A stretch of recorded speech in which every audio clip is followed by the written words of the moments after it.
He hurled a cup of hot tea straight at her chest. No warning, no reason. The entire cafe froze. And what happened next changed lives forever. The lunch crowd buzzed with its usual chaos. Laptops open, spoons clinking, conversations floating mid-air. At the center of it all was Maya, weaving through tables with practiced grace, her smile warm despite the ache in her feet. She'd worked double shifts all week. Her rent was overdue, her little brother's school fees were piling up, and she couldn't afford to be late on another utility bill. But none of that showed on her face.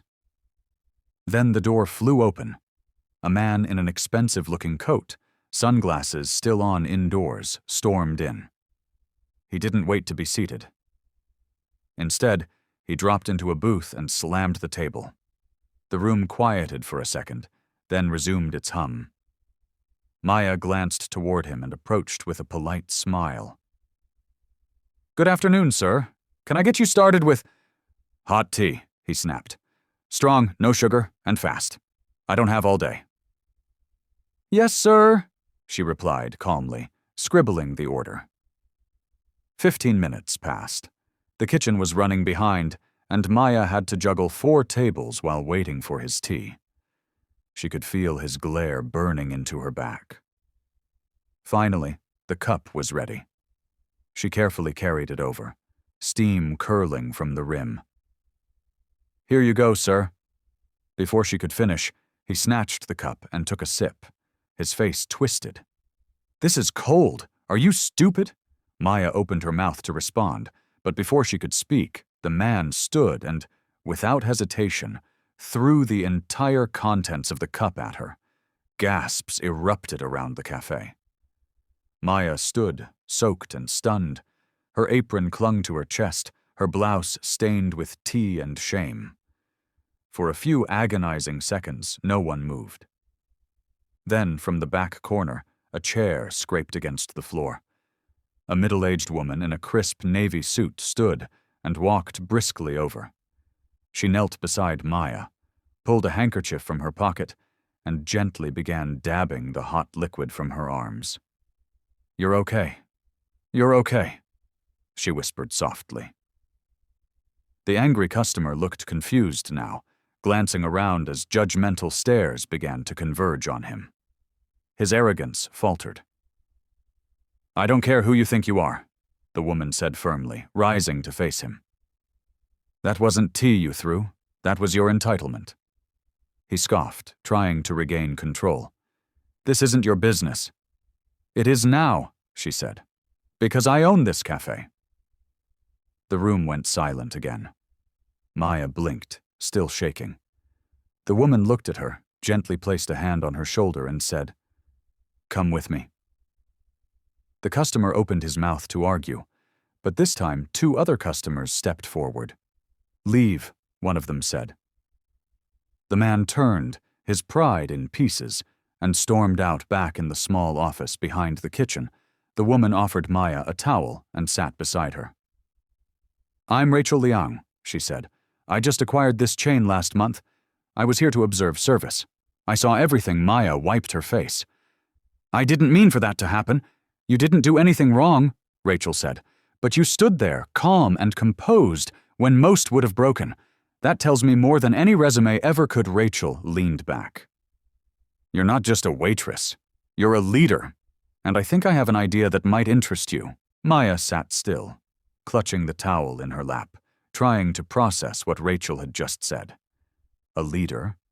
Her. She was just trying to survive the week. But something in Rachel's voice, calm, deliberate, unwavering, made her heart flutter with the tiniest bit of hope. "I don't understand," Maya finally said. "What idea?" Rachel smiled faintly. "This cafe chain is expanding. We're opening 5 new locations over the next year, and I'm building a new kind of management team, one built on resilience, empathy, and real people skills. Not just fancy degrees, people like you." Maya shook her head. "But I don't have any business experience. I didn't even finish college. I take orders, carry trays, that's all." No, Rachel said, leaning forward. You calmed a room today just by standing tall. You didn't retaliate. You didn't shout. That level of composure under humiliation? That's leadership.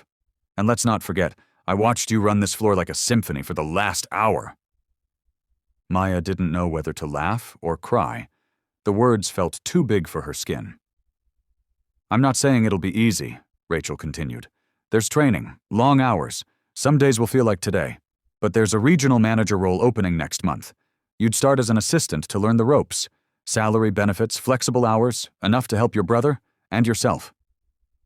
Maya looked down, her hands trembling now for a different reason. Why me? Rachel's expression softened. Because I was you once. I waited tables. I remember what it feels like to have your dignity challenged for no reason. And I remember the day someone took a chance on me when I didn't feel like I deserved it. I've never forgotten that. Tears welled in Maya's eyes. What if I fail? Then you fail, Rachel said gently. But you fail moving forward. And I'll be right there with you. Maya blinked, unable to stop the tears now. She nodded slowly. Okay, she whispered. Rachel smiled. Good. Take tomorrow off. Come back Monday in jeans and a notebook. Your new chapter starts then. As they stood up, the cafe outside had returned to normal. But Maya's world was no longer the same.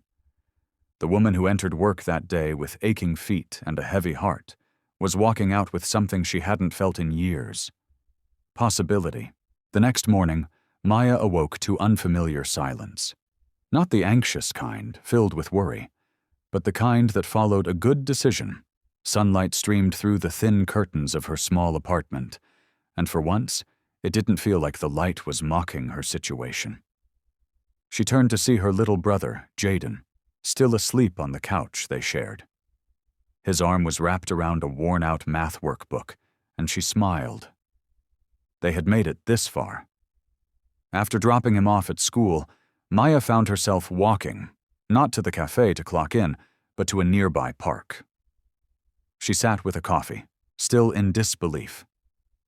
Assistant to a regional manager? Her?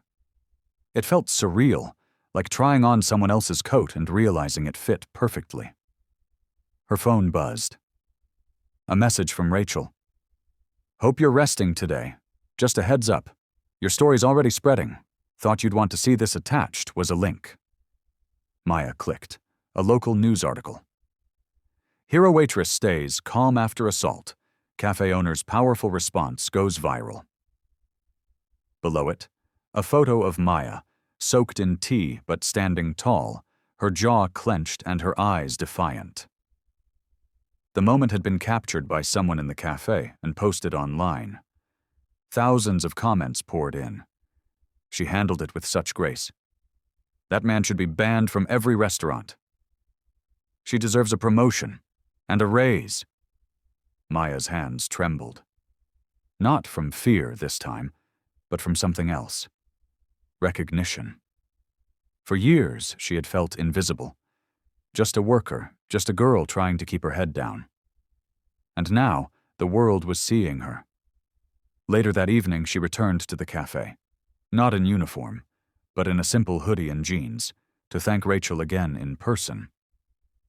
As she walked through the door, several customers looked up and began clapping. Embarrassed, Maya froze. Rachel emerged from the back, grinning. Told you your story was spreading. I didn't expect this, Maya said. You didn't expect to be seen, but you are, and you earned it. Rachel ushered her towards the office, but before they made it through the door, Maya paused. She turned to the staff, her co-workers, her friends, who were watching her with wide eyes. I'm not leaving you all behind, Maya said. I'm just leveling up. A few chuckled. One cook clapped, another waitress whispered. About time. Inside the office, Rachel laid out a folder. Training schedules, orientation documents, pay structure, a contact list. But before she started explaining, she handed Maya a card. It was handwritten, To Maya, thank you for reminding us that dignity always has a place at the table.